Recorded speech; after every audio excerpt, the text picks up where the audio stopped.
Hi, GOR. This is the answers for the homework lesson 4. So we're going to go over some more new rules that you guys learned in Unit 4. You do have that sheet of all the rules, so that's on the Google Classroom or on the CI Math website, the sheet with all the rules. So in question number 1, I have two arcs JK and arc ML, and those I have highlighted in yellow right here. These arcs are congruent. The reason that they're congruent is that they both match up with chord JK and ML, and see these little slash marks? That means the chords are congruent. If the chords are the same length, then the arcs they intercept also must be equal to each other. So all I have to do is to set 7x minus 39 equal to 87, and I solve for x. Now question 2 is like the reverse. These chords are congruent, so the arcs are congruent. RS is congruent to ST. Since the arcs are congruent, then those green chords have to be the same length. All right, so 10x minus 31 equals 59.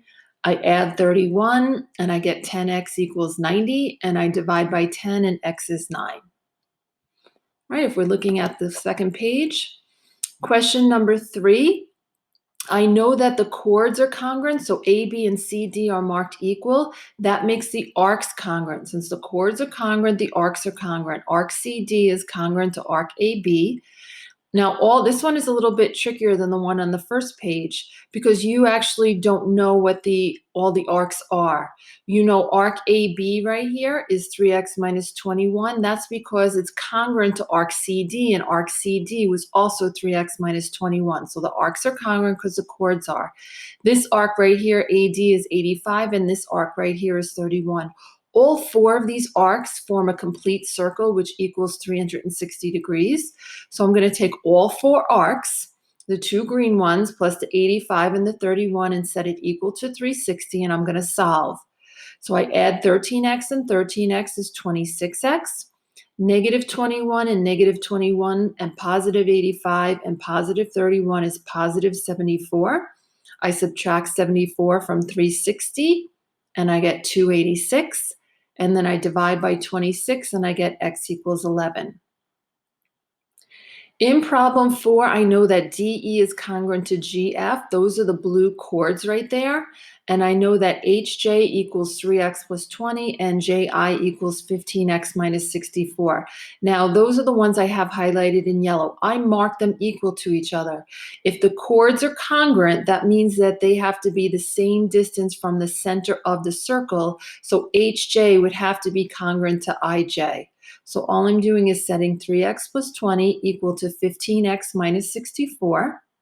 I bring this 3x over to the right and I get 12x. I add 64 and bring it over to the left and I get 84.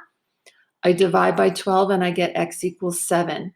Now this problem actually wanted us to find ji, so I have to substitute in. Ji is 15x minus 64. Now I know x is 7, so 15 times 7 minus 64 is 41. In question number 4, I know that arc BC I have highlighted in blue is 9x minus 53, and arc CD, which is also in blue, is 2x plus 45. So since BC, which is the green line, is equal to CD, which is the green line, they have to be equal. Why? Because these yellow lines are the same. Those 2 green chords are the same distance away from the center of the circle, so those green chords have to be congruent, which makes the blue arcs congruent to each other. So I'm going to set 9x minus 53 equal to 2x plus 45. I'm going to subtract 2x and I get 7x. I'm going to add 53 to the right and I get 98. I divide by 7 and I get x equals 14. And then I'm going to substitute in. I actually want to find arc BAD, which is this arc right here. Let's see, I can highlight that one in a purple for us. Let me just get the purple out. So I want to find this big, huge arc that I have in purple. So I have to, once I know that x is 14, I'm going to substitute it in for BC. 9 times 14 minus 53, that's 3. and arc CD, 2 times 14 plus 45 is 73. So both of these arcs are 73. I already went and wrote that on the paper for us. So I want to find arc BAD, which is just 360 minus 73 minus 73, which is 214. So that had a couple things to do after I actually solved for X. But the key rule is that since these chords have to be congruent, the green chords have to be congruent because they're the same distance away from the center of the circle.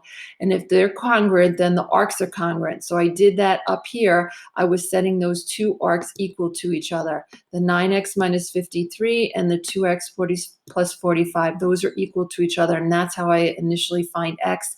And then it's just a matter of substituting in and subtracting from 360. In number 6, PQ is congruent to QR. Those are the yellow little segments that I have. Those are congruent. That makes JK and LM congruent. The chords are congruent if they're the same distance away from the center of the circle. So since PQ is equal to QR, then JK has to be congruent to LM. So I took JK, which is 3x plus 23, and I set it equal to LM, which is 9x minus 19. So here's what I did. I'm going to solve. So I subtract 3x and I get 6x. And let me just get, this is like still highlighting all over the place. I subtract 3x and I get 6x. I add 19 to the left and I get 42. I divide by 6 and x is 7. They want me to find PK. PK is this little piece right here. So I'm going to substitute in 7 for JK. So JK is 3x plus 23. 3 times 7 plus 23. That equals 44. PK is half of JK. Half of 44 is 22.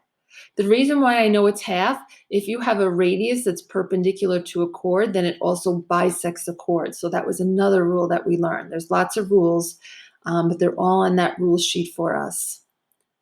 Number 7, I'm going to use the Pythagorean theorem. Now, the reason I'm allowed to use the Pythagorean theorem is I have this chord and I have this radius. If the radius right here is perpendicular to the chord, then it bisects the chord, but I've also created this right triangle that I've highlighted in yellow. So I don't know the 12 right now. I'm trying to figure out the 12. I do 9 squared plus x squared equals 15 squared because 15 is the hypotenuse. 81 plus x squared equals 225.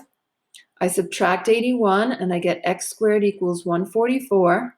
And the square root of 144 is 12. So this little piece nk is 12. That's the first question. Second question wants us to find the measure of arc MK. So the measure of arc MK, I really need to find out angle L right here. Angle L is a central angle. Whatever angle L is, arc MK is the same thing. So I'm going to use trig to find out what the measure of angle L is. This 9 is adjacent and this 15 is hypotenuse. That's why I'm using cosine right here. So cosine of L equals 9 over 15. Remember, when I don't have the angle, that's when I do that inverse button. So basically, L equals cosine -1 of 9 over 15, and I do get 53.1. Angle L is a central angle, so if angle L is 53.1, then that makes measure of arc MK also 53.1.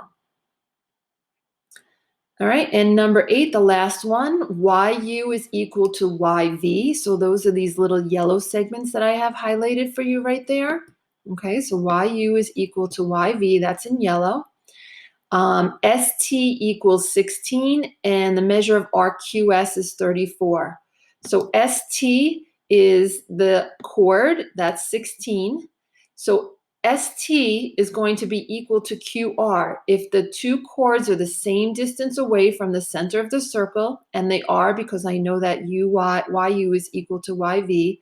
The chords have to be the same length. So each of these chords are 16. Now, why did I write 8 and 8?